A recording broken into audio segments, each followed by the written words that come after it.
La doctora Claudia Nubia Bautista, la doctora Claudia Cuellar. Queremos presentarle hoy esta encuesta que es muy importante. Le vamos a repartir el CD para que tengan acceso a los datos. La encuesta de salud mental 2015. La encuesta de salud mental anterior se hizo en el año 2003. O sea, llevamos 12 años sin tener información en Colombia sobre el estado de salud mental de la población colombiana. Esta encuesta cubrió 19.000 hogares, ¿sí?, de Colombia. Es representativa a nivel nacional, a nivel regional y fundamentalmente busca establecer el estado de salud, la situación de salud mental de las personas. La encuesta anterior se orientó a los trastornos de salud mental y la anterior a enfermedad de salud mental. De manera que para nosotros es muy importante los resultados. Vamos a presentar una presentación muy breve en la cual vamos a tener no más de 20 diapositivas y la idea es que vayamos preguntando porque el tema de concepto es un tema importante. 20 diapositivas, pero son de 20 minutos. Entonces no se preocupen. Entonces arranquemos.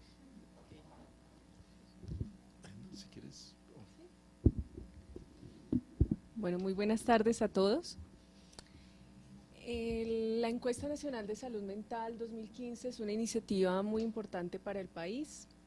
Contamos con el apoyo de Colciencias y con la operación de la Pontificia Universidad Javeriana, que con su departamento de epidemiología, el departamento de psiquiatría, el Instituto de Envejecimiento y el Grupo de Política y Economía de la Salud, el CENDEX, conjuntamente con una alianza estratégica con una institución llamada DPS, Datos, Procesos y Tecnología, realizaron todo el proceso de diseño, ajuste del protocolo, operativo de campo y análisis para este Estudio Nacional de Salud Mental. Este estudio tiene varias apuestas innovadoras. Es la primera vez que en el país tenemos indagación de la salud mental de niños de 7 a 11 años. También evaluamos la relación entre las enfermedades físicas crónicas como la hipertensión, la diabetes, los problemas pulmonares, con los problemas y trastornos mentales, también en niños, adolescentes y adultos. Se evaluaron asimismo cuestiones relacionadas con la percepción de calidad de vida. Todos estos elementos muy novedosos, y es la primera vez también que en el país se hace una encuesta y se muestra partiendo de algo que se llama la muestra maestra del ministerio, que es una muestra que va a servir a todos los estudios para luego permitir hacer asociaciones entre los datos y relacionar los resultados. Tenemos aquí un concepto muy importante y es ¿qué es la salud mental? Porque como lo comentaba ya el señor viceministro, esta encuesta si bien aborda los trastornos mentales y los problemas de salud mental, tiene un énfasis muy importante en el sentido positivo de la salud mental. La salud mental es un tema de todos. Los problemas y trastornos mentales posiblemente de algunos, pero la salud es un tema de todos y por eso quisimos darle un énfasis muy importante en esta encuesta. Puntualizando, el objetivo central de esta encuesta, no es tanto buscar cuántos enfermos mentales hay, sino fundamentalmente buscar la situación de salud mental de todos los colombianos, ¿sí? Cómo nos encontramos en términos de equilibrio emocional, de todo esto que asociado a tener una vida sana, que es un poco diferente a lo que se ha medido antes, que era fundamentalmente cuántos deprimidos hay, cuántos gente con esquizofrenia, pero esto representa una proporción realmente menor de la población. Lo que queremos es saber cuál es la situación de la cotidianidad en salud mental de la población colombiana. Así, salud mental, tal como ustedes lo pueden encontrar en la Ley 1616 de 2013, es un estado dinámico que se expresa en la vida cotidiana de todos y todas, que se expresa en el comportamiento y la interacción, es decir, que tiene una esfera individual y una esfera colectiva, y que hace que se desplieguen recursos emocionales, cognitivos y mentales para transitar por la vida cotidiana, es decir, para estar en el día a día, establecer relaciones significativas, esto de amar y ser amado que es tan importante, y contribuir de una manera significativa en la comunidad, es decir, sentir que uno tiene un lugar productivo. Esta encuesta, como les comentábamos, tiene un modelo conceptual diferente que la hace muy rica y novedosa, y es que abordamos la salud mental en un sentido más positivo, los problemas mentales y los trastornos. Los trastornos son las enfermedades que nosotros comúnmente ya reconocemos, la depresión, la esquizofrenia, el trastorno afectivo bipolar, pero los problemas son aquellas condiciones de riesgo, no las enfermedades ya establecidas, pero sí aquellas síntomas que son previos y que hacen que las personas tengan sufrimiento emocional, que no se relacionen adecuadamente y que no se sientan bien consigo mismas ni puedan contribuir a la comunidad, pero que no están con una enfermedad mental grave. Entonces, abordar esa fase gris entre la salud y la enfermedad era para nosotros muy importante. El objetivo general de la encuesta, brindar información actualizada acerca de la salud mental, los problemas, los trastornos mentales y el acceso a los servicios de salud en la población colombiana de 7 años en adelante, privilegiando su comprensión desde los determinantes sociales y la equidad. Es decir, la salud mental, como ya sabemos, es algo que no se mueve autónomamente, que se da en cada individuo, sino que depende del entorno en el que vive. Esta es una breve descripción de qué tipo de estudio se hizo. Es un estudio observacional descriptivo de corte transversal a nivel nacional, que tiene una representatividad nacional y regional, es decir, con los datos podemos decir cómo está el país y cómo están las regiones. Las regiones son estas que ustedes ven en la presentación: Central, Oriental, Atlántica, Pacífica y Bogotá. La población objeto del estudio fue población civil residente en el área urbana y rural, que esa también es una novedad frente a las otras encuestas de salud mental que teníamos, donde solamente se había indagado población urbana. Aquí está el componente de la población rural. Y los grupos poblacionales, como lo habíamos mencionado, los niños de 7 a 11 años, los adolescentes de 12 a 17 años y los adultos de 18 años y más. Esta es la estructura que ustedes van a encontrar en el informe cuando lo puedan ver: un capítulo de salud mental, un capítulo de problemas mentales, un capítulo de trastornos mentales, otro de acceso a servicios y medicamentos en salud mental y un último de valoración de estados de salud, es decir, cómo la población valora su estado de salud. Y una síntesis de los resultados es la que veremos a continuación. Primero, queremos contarles, esta es la muestra. Como comentaba el señor viceministro, se visitaron 19.000 hogares. Se tuvieron en total de hogares encuestados 13.555, es decir, hubo algunos, a pesar de que se visitaron varias veces, no se pudo lograr completar toda la encuesta, y un total de personas encuestadas de 16.147. Allí está la distribución por grupos de edad, y lo que se ve en la primera columna con la N minúscula es efectivamente las encuestas realizadas, y la N mayúscula es el grupo de población al que corresponde después de hacerle un proceso estadístico, es decir, que estos 2.727 niños y niñas de 7 a 11 años dan una representatividad de los 4.244.985 niños y niñas de esa edad que hay en el país. Es decir, esto permite dar cuenta del total de la población de 7 años en adelante. Los resultados más significativos en los niños y niñas en salud mental. Cuando esta parte de la encuesta se hizo a los cuidadores y a los padres de los niños no respondían directamente, sino eran los padres los que daban la información.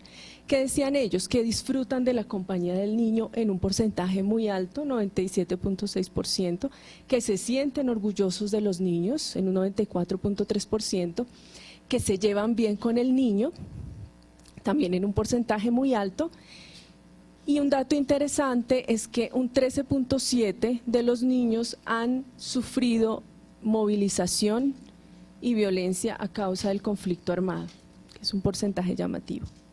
En cuanto a los problemas, esa área gris de la que hablábamos, lo que ustedes ven ahí como RQC es un instrumento, es un cuestionario que tiene 10 preguntas.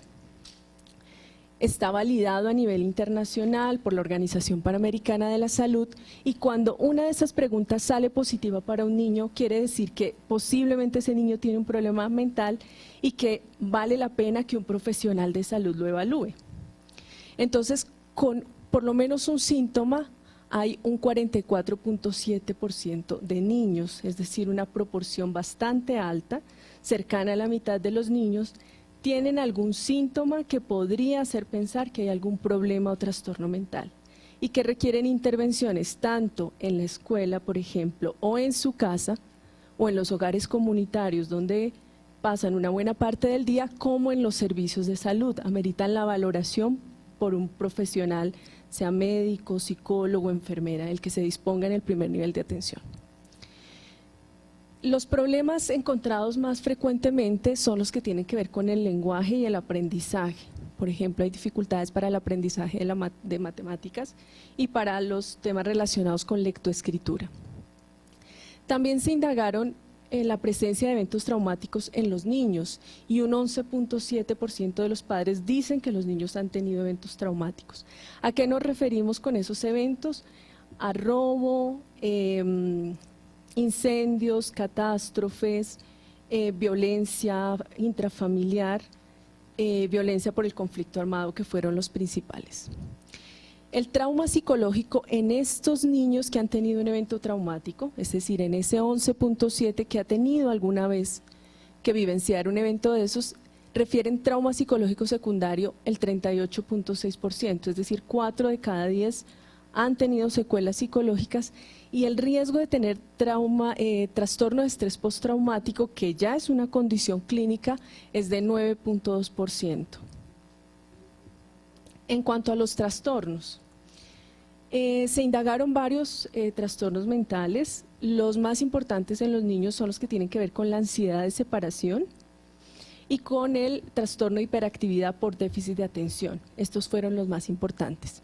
Sumando todos los trastornos que se indagaron en los niños, un 4.7% ha tenido algún trastorno en el último año, es decir, en los últimos 12 meses. Y las condiciones crónicas, es decir, aquellas enfermedades físicas que se asocian también a problemas y trastornos mentales más frecuentes, son los problemas de aprendizaje, como ya los decíamos, y lo que tiene que ver con enfermedades de la piel y enfermedades pulmonares, que no aparecen allí. En los niños que tienen enfermedades de la piel y enfermedades pulmonares es más frecuente encontrar problemas mentales, como problemas para hablar, asustarse frecuentemente, no jugar con otros niños o no tener buen control de esfínteres, que son los hallazgos más frecuentes. Siguiente, por favor. En los adolescentes, las personas de 12 a 17 años, en salud mental se encontró que cuando uno preguntaba cómo era su salud mental, decían que muy buena en un 96%. Y cuando se pregunta por la red de apoyo, dicen que casi siempre tienen una red de apoyo y que en general es su familia. Sin embargo, cuando se indaga por cómo es la funcionalidad de esa familia, que es la red de apoyo del joven, hay hasta un 33.1% de disfunción familiar.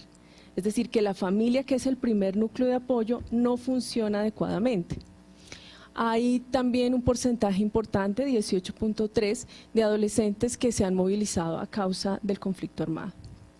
En problemas mentales, el ESRQ es otro instrumento para detectar problemas, no enfermedades, sino signos de alarma, llamémoslo así, o condiciones de riesgo.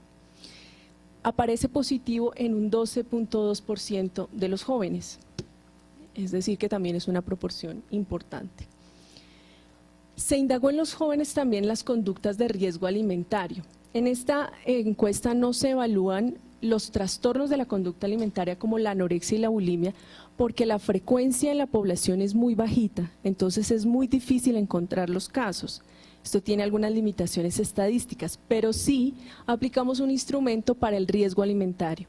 ¿A qué nos referimos con esto? Conductas como atracones, esto de comer en exceso y luego sentirse muy culpable por haber comido en exceso, tener conductas de dieta muy severas, inducirse el vómito para no aumentar de peso. Por ejemplo, estas conductas, que de por sí una sola de estas conductas aisladas no es un trastorno de la conducta alimentaria, pero sí una conducta de riesgo, y se encuentra en un 9.3% de los jóvenes, que es un porcentaje importante, y llamativamente los hombres tienen tantas conductas de riesgo en la alimentación como las mujeres. No es un fenómeno exclusivamente de las adolescentes, sino que los chicos también lo están presentando. El consumo de alcohol aparece en un porcentaje también importante en los adolescentes, consumo excesivo de alcohol en un 5.2% y abuso, que ya habla de conductas donde se interfiere la funcionalidad familiar, donde ya se abandona la escuela o se tienen conductas como tener licor en la casa o bajo la cama para poder ingerir. Este tipo de conductas de abuso aparecen en un 2.8% de los jóvenes. Han tenido eventos traumáticos un 29.3%, trauma psicológico en un 88.6% y el riesgo de trauma de trastorno de estrés postraumático es de 3.3%. En cuanto a los trastornos, los más frecuentes son los que tienen que ver con ansiedad y con depresión en los adolescentes, y en los últimos 12 meses un 4.4% ha tenido algún trastorno mental. Siguiente. Gracias. La prevalencia de conductas suicidas en adolescentes, que siempre es un tema preocupante y por supuesto un evento trazador en salud pública y en salud mental. Se encontró una prevalencia de 6.6 de tener ideas suicidas, es decir, haber pensado en querer morirse en algún momento. El plan suicida lo presentaron 1.8% de los jóvenes, que ya es tener una idea muy estructurada de cómo lo va a hacer. Pensar en las pastillas, pensar en el arma del papá o del tío, pensar en lanzarse de algún lugar, pensar en el ahorcamiento y en cómo llegar a eso, pero que hayan intentado un 2.5%. Estos datos son llamativos porque hablan de que un número moderado piensa en quitarse la vida, pero pocos lo planean, y un número más alto sí lo intentan. Es decir, los jóvenes tienden a ser muy impulsivos, a no planear este tipo de actos, sino a actuar reactivamente a una situación que les es difícil y que los sobrepasa. Y en los adultos, ¿qué encontramos? En cuanto a la percepción de salud mental, 95-96% dicen que es muy buena, muy satisfactoria. ¿Y a qué asocian la salud mental? Cuando uno pregunta, pero para usted, ¿qué es salud mental? En general es comer bien, dormir bien, descansar, no tener problemas, sentirse feliz, en paz con uno mismo, que en general son definiciones que hablan como de un sentido de la salud mental, que es de tener las necesidades inmediatas satisfechas, y que es de una salud mental en un sentido individual, es decir, que yo esté bien. Y digamos a lo mucho o de manera más cercana a la familia.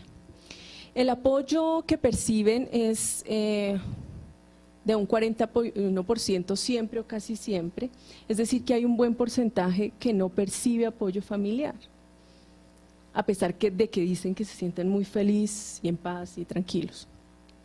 Y el grado de disfunción familiar también es de 1/3 como en los adolescentes. Y la presencia de movilización por conflicto armado y de exposición a esta forma de violencia está en un 15.8%. Los problemas mentales en los adultos también se presentan en una proporción importante, 9.6% a 11.2%. Conductas de riesgo alimentario que también se indagaron están en un 9%. El consumo de alcohol es más alto, indudablemente, que en los adolescentes. Consumo excesivo está entre un 12.3 y un 21.8%, el abuso entre 6 y 12%. Lo que nos hace pensar y concluir que el consumo de alcohol es posiblemente el problema de salud mental más importante en el país en este grupo etario. La presencia de eventos traumáticos también aumenta a medida que la vida se va haciendo más larga, entonces ya hay un 40-41% de personas que han tenido un evento traumático, y el riesgo de trastorno de estrés postraumático es del 3.1% aproximadamente. Los trastornos mentales más frecuentes en los adultos también son la depresión y la ansiedad. Y en los últimos 12 meses, por lo menos un 4% se ha visto afectado por algún trastorno mental. Las condiciones crónicas más frecuentes en los adultos son las que ya conocíamos por otros estudios, como la hipertensión, la diabetes y la enfermedad cardiovascular en general.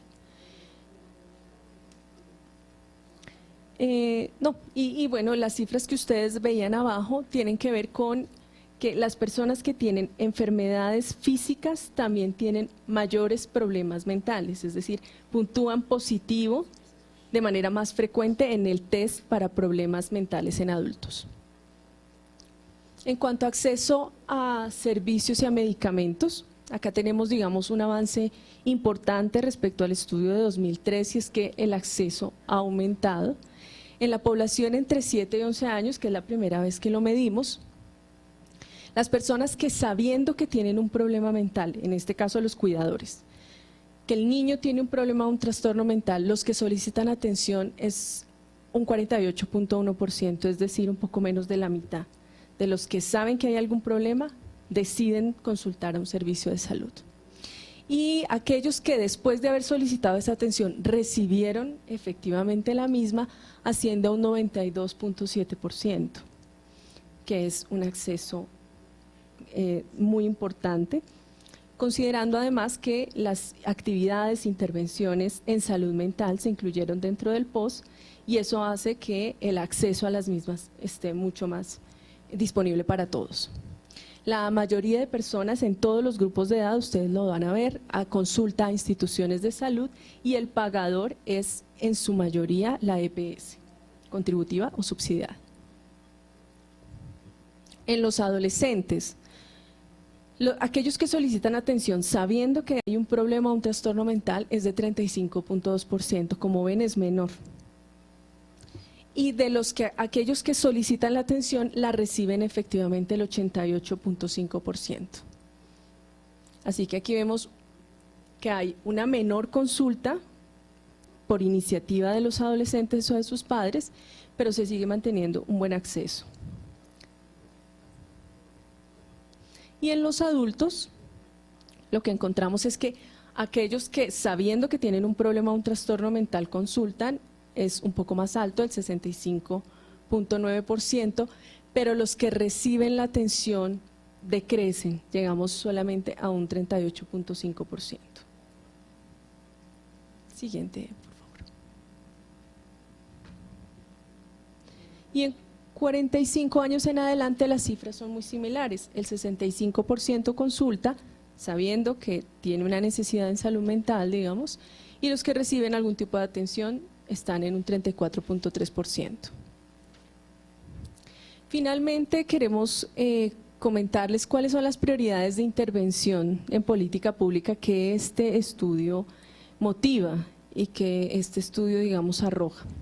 Lo primero es que es necesario fortalecer las capacidades de los sujetos y de las comunidades y de las familias para la empatía y para la convivencia. Y esto es donde la gente vive, en sus casas, en el colegio, en los entornos comunitarios. La promoción de la participación en grupos, porque esto fue algo que observó el estudio, las personas participan muy poco en grupos distintos a su trabajo o al estudio, grupos comunitarios, deportivos, religiosos, las personas participan de manera muy pequeña y esta promoción de la participación habla de las posibilidades de desarrollar la solidaridad y la capacidad de ayuda mutua. El fortalecimiento de las capacidades de afrontamiento ante eventos estresantes, es decir, una buena proporción de la población está sometida a eventos vitales estresantes y a diferentes formas de violencia, y fortalecer las capacidades de los individuos y de las familias es fundamental para poder sobrellevar, digamos, estos eventos de la vida cotidiana. Y efectivamente la implementación de las estrategias intersectoriales para la prevención y la atención de las distintas formas de violencia. En cuanto a los problemas mentales, para nosotros es muy importante visibilizar los problemas como prioritarios. No es solo prioritaria la depresión ya instalada o la esquizofrenia ya instalada o el trastorno de ansiedad o de pánico, sino todas aquellas condiciones que antes de que se conviertan en un problema, en un trastorno mental, hablan de un riesgo. Por eso es muy importante visibilizarlos y saber que deben tener intervenciones, tanto donde viven, estudian y trabajan, como en los servicios de salud. Fortalecer las capacidades de detección en la escuela, por ejemplo, y en las familias de cosas tan importantes como los problemas del aprendizaje que se encontraron tan frecuentemente en el estudio, de los problemas con el acto de comer, con la alimentación que tienen los adolescentes, por ejemplo, y algunos síntomas de ansiedad, y las consecuencias psicológicas de los eventos traumáticos en todos los grupos de edades, pero bueno, que son más visibles en los adultos. Y un punto clave es la detección temprana y la atención oportuna del consumo de alcohol y sustancias psicoactivas. Ya veíamos que el alcohol es el problema más importante en la población adulta. Siguiente.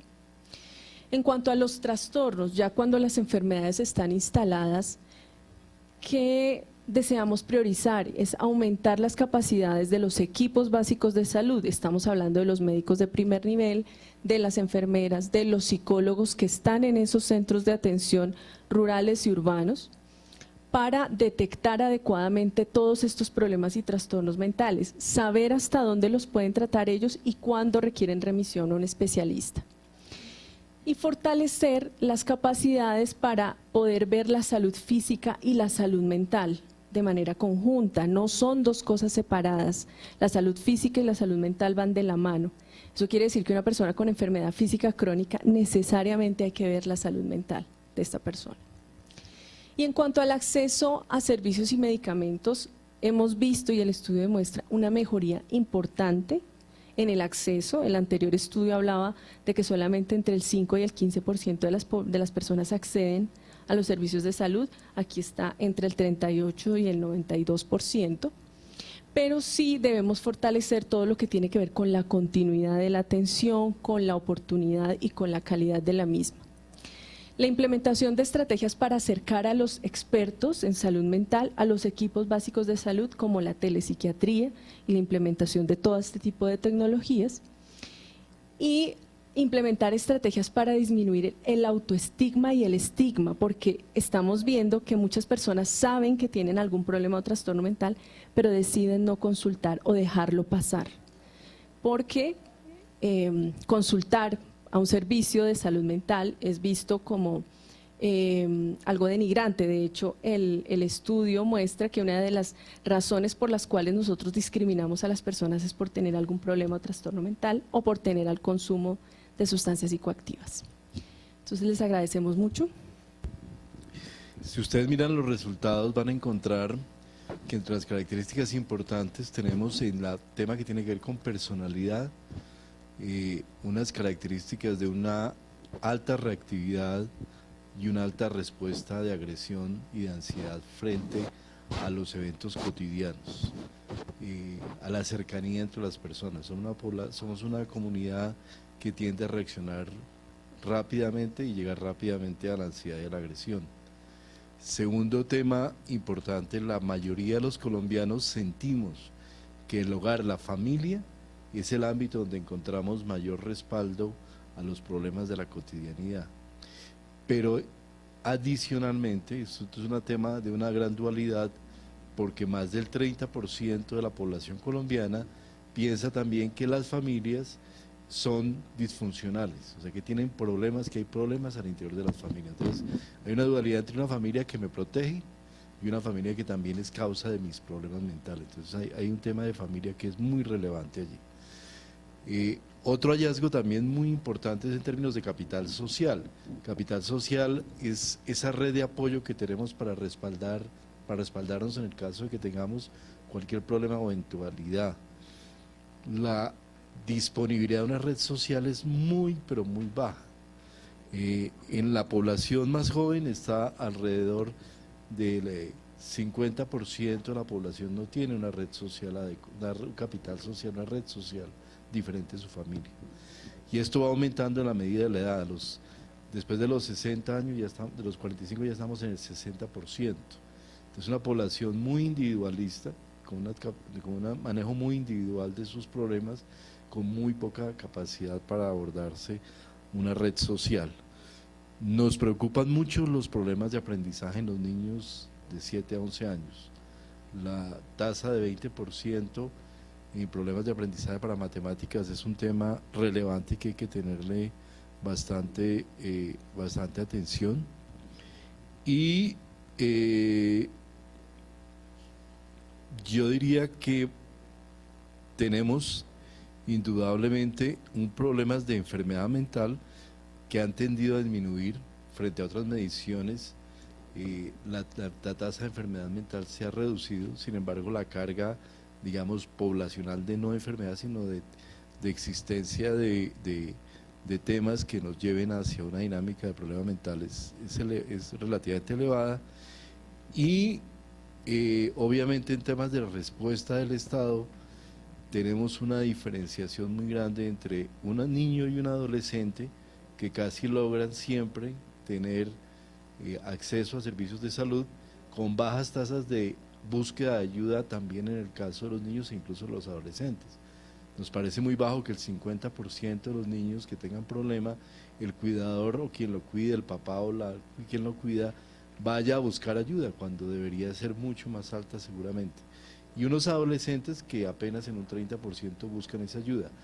En esos casos la respuesta del Estado es adecuada, parece suficiente, del sistema, no tanto el Estado sino el sistema, pero se nos baja bastante cuando hablamos de población adulta y adulta mayor. Entonces creemos que ahí tenemos que pensar profundamente en el tema de diseño del POS.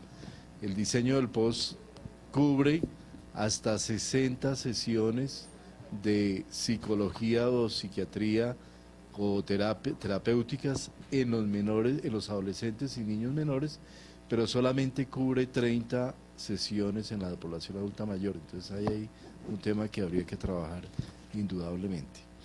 Y la última reflexión tiene que ver con el tema del posconflicto, de cómo abordar lo que se nos viene en la eventualidad de una firma de paz y de tener que abordar poblaciones en las cuales realmente hay problemas de salud mental que creemos que son severos, donde las conductas agresivas son relativamente altas. Si ustedes suman la experiencia de exposición a violencia, si uno suma el componente de violencia por conflicto armado con el componente de violencia por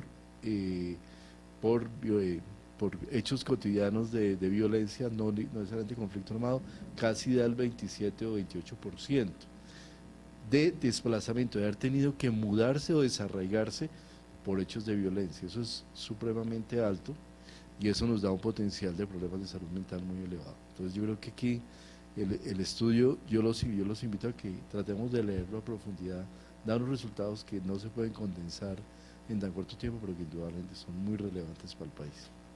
Inversión final del estudio fueron 5.000 millones de pesos. Ahora sí, preguntas. Muy vivir atención médica, y es, seguramente hay un alto número de la población que recibe esa atención médica, pero hasta dónde los tratamientos realmente se dan de una manera completa, y no son personas que reciben 1, 2 o 3 sesiones en psicología y de ahí en adelante, si no las cubren, pues no las tienen. Pero creo que usted ya respondió a eso. Pero ese punto es muy importante para un tema que se llama modelo de atención. Tenemos que pensar primero que la atención no solamente tiene que ser médica o psicológica, tiene que ser una atención integral.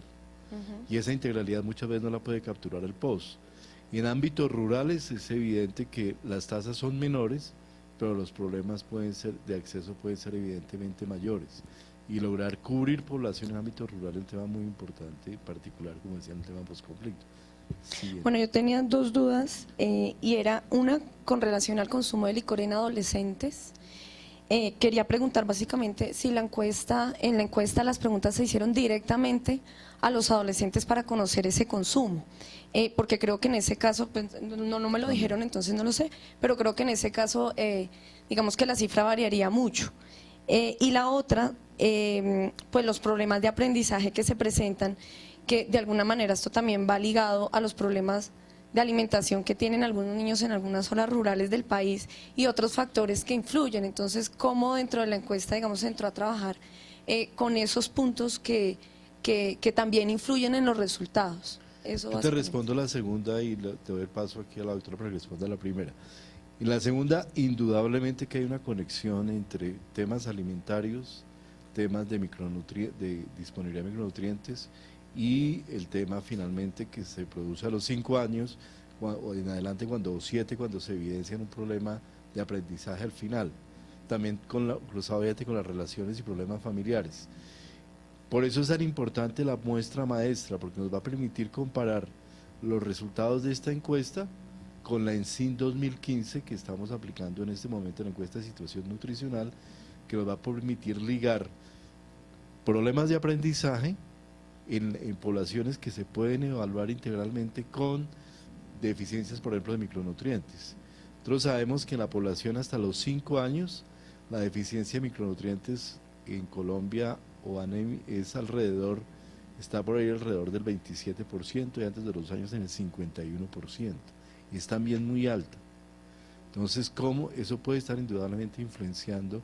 Porque es evidente además, y está absolutamente comprobado, que una baja disponibilidad de micronutrientes, una anemia nutricional antes de los 5 años, puede producir reducciones del coeficiente intelectual en el 7 u 8%. 7 u 8 puntos de coeficiente intelectual pueden bajar por una inadecuada ingesta de micronutrientes. En Colombia estamos en una situación compleja. Entonces, evidentemente, eso tenemos que cruzar.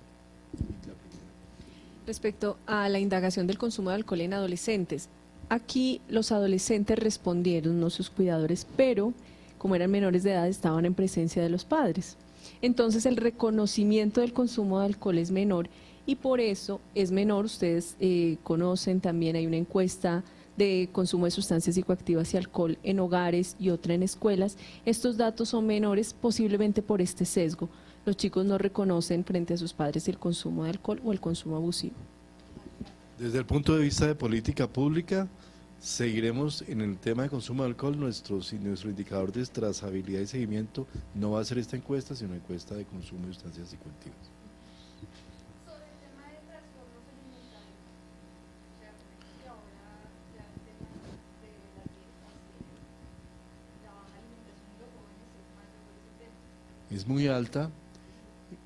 Usualmente se ha etiquetado a la niña, a la mujer, como siempre tenemos la imagen, el imaginario de la niña anoréxica, la niña bulímica, y nunca hemos tenido un imaginario de un niño varón bulímico o anoréxico. Aquí no, como decíamos, no medimos exactamente bulimia o anorexia porque son eventos de una frecuencia muy baja, pero sí medimos el riesgo, y el riesgo es incluso un poquito mayor en los hombres que en las mujeres. De pronto las respuestas finales son diferentes y la forma en que se manifiesta ese riesgo ya en enfermedad en un hombre, en un muchacho, es diferente al de una mujer.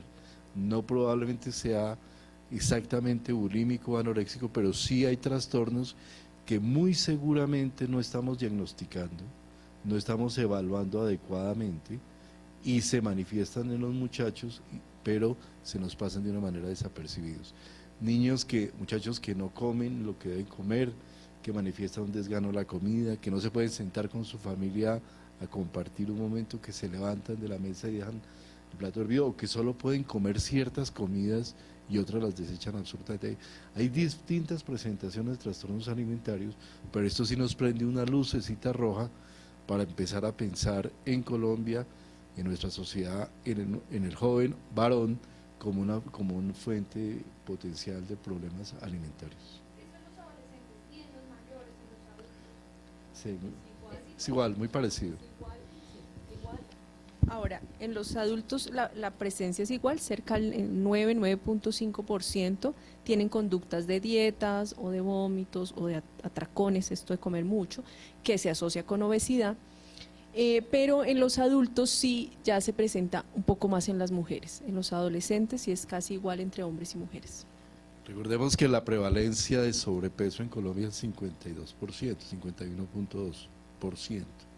Entonces digamos que esa respuesta también de exceso alimentario obviamente está relacionada con la calidad de la alimentación, pero no solamente el tipo, lo que comemos, sino la forma en que comemos, y esta investigación lo que nos está diciendo es que hay probablemente trastornos en cómo respondemos a la ansiedad, muchas veces comiendo en exceso o tomando conductas de estilo. Es decir, la obesidad Es una situación que no es necesariamente solo la comida, sino la forma y la conducta asociada al hecho de comer. Y sobre el consumo de drogas. Consumo de drogas. Con el consumo de drogas tenemos, digamos, una situación similar que con alcohol, y es que en los niños, cuando se indagó, los porcentajes son muy pocos. Entonces, no hay la representatividad estadística para reportar los resultados. Sin embargo, sí, digamos, es evidente que hay algunos niños que empiezan con un consumo muy temprano de alcohol y drogas. Sin embargo, los resultados en ese sentido no son conclusivos. En adolescentes y en adultos se indagó, pero con este sesgo que tiene que ver con que el cuidador, por ejemplo, esté presente. Entonces, las cifras son un poco más bajas de lo que reportan los otros estudios, pero igualmente hablan de que es un problema importante en estos grupos de edad. Igual, digamos que aquí, como los instrumentos que se usaron son diferentes que para los estudios de drogas que se han diseñado en el país y bueno, que se han manejado metodológicamente de otra manera, los resultados son un poco menores, pero ustedes los encuentran en el informe que les acabamos de pasar, están todos los datos. Sin embargo, el referente en el país siguen siendo los estudios de drogas que ya se han realizado. La encuesta de consumo de sustancias psicoactivas se hace cada 3 años. Cada 3 años en este momento, entonces hay una trazabilidad suficientemente buena de esos dos temas. ¿Algún? Ustedes comentaban que hacía 12 años que se realizaba un estudio de salud mental en Colombia. Quería saber si podrían ofrecernos un tipo de cuál ha sido la percepción del ministerio, cómo ha evolucionado este tema en estos 12 años, o sea, de acuerdo a los resultados que arrojó el estudio más reciente, cómo lo podrían comparar con, puede ser el último del año 2003.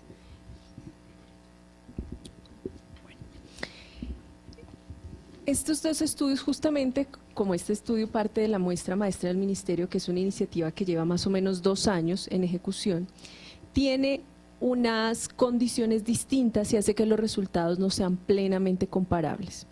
O sea, no es la misma muestra, no son los mismos instrumentos, no es la misma población, no están ubicados en los mismos lugares, así que no es comparable. Sin embargo, sí permite hacer algunas inferencias.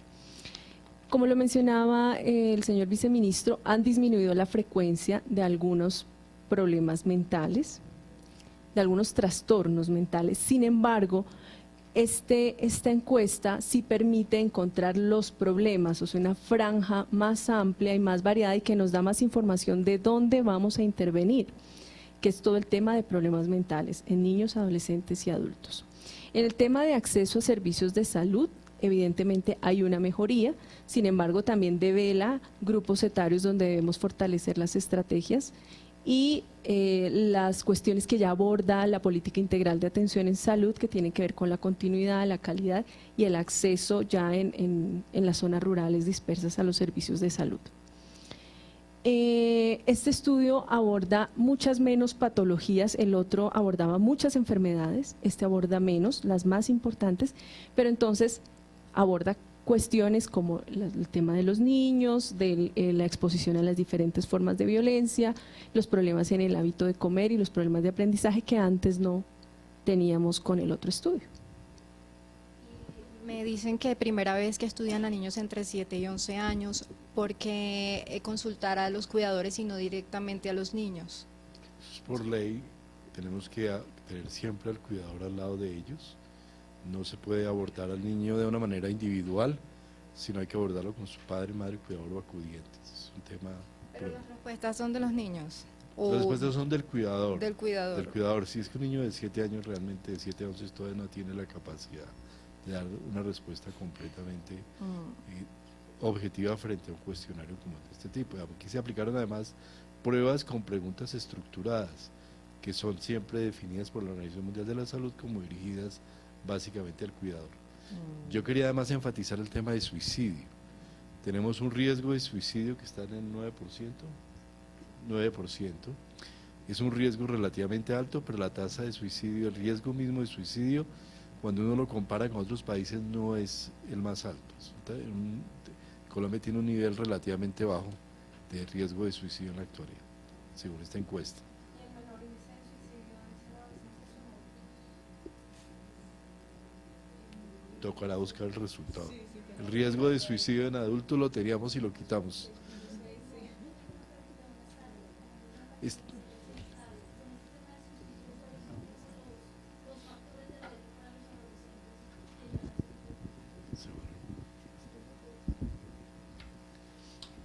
Bueno, el estudio no evalúa puntualmente factores de riesgo, causalidades directas, pero sí sabemos por los estudios clínicos y otros que se han realizado que son muchos los factores de riesgo para el suicidio en adolescentes.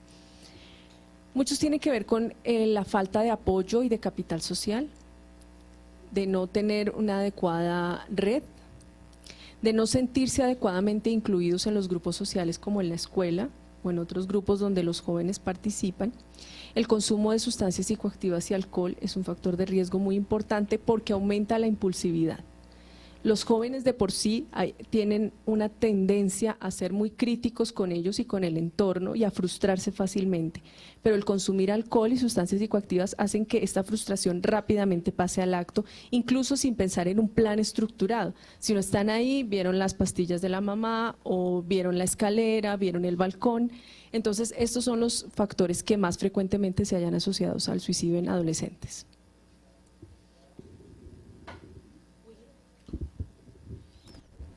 ¿Cómo se puede intervenir, por ejemplo, en los adultos, era en este caso, que presentaban un porcentaje bajo al saber que ya tenían un problema y no acudían a un especialista? ¿Cómo sería la intervención? Porque ya son personas conscientes. Sí. Estamos hablando de que los niños pues tienen a alguien que hablar por ellos, pero son unas personas conscientes porque no acuden. ¿Cómo se interviene? Buenísima pregunta. Mira, el tema, empecemos por el adolescente. Preocupa mucho el adolescente que no busca ayuda. Ese no busca ayuda indica de alguna forma un factor de riesgo importante que está evidenciado en la encuesta, que es la poca capacidad de la familia para servir de red social, y la otra, poca capacidad de la red social accesoria para acudir en ayuda de ellos. Adolescentes que no se y adultos también que no se vinculan a espacios comunitarios, a grupos sociales en los cuales haya interacción, sino una visión muy individualista de enfrentar la vida. Al mismo tiempo, la encuesta también muestra que la conflictualidad diaria de la vida del colombiano es alta, mucho por la informalidad, por factores que hacen que sea una vida relativamente fuerte para poder mantener, digamos, unas condiciones de vida adecuadas. Y eso incrementa todo este tipo de riesgos. En los adultos mayores, personas de más de 60 años, factor crítico el cuidador, y en el niño, el cuidador. Tener cuidadores con suficiente capacidad, suficiente conocimiento y entrenamiento para buscarle la ayuda, porque muchas veces, en la mayor parte de los casos, no es una persona de 70, 80 años, no es el que debe buscar la ayuda, sino quien está cuidándolo. Y eso nos indica que en los cuidadores tenemos una baja capacidad, por eso estamos dentro de nuestro plan de encuesta, de hacer una encuesta, la encuesta SABE, que es una encuesta dirigida a adultos mayores, donde el tema cuidadores va a ser un tema absolutamente central.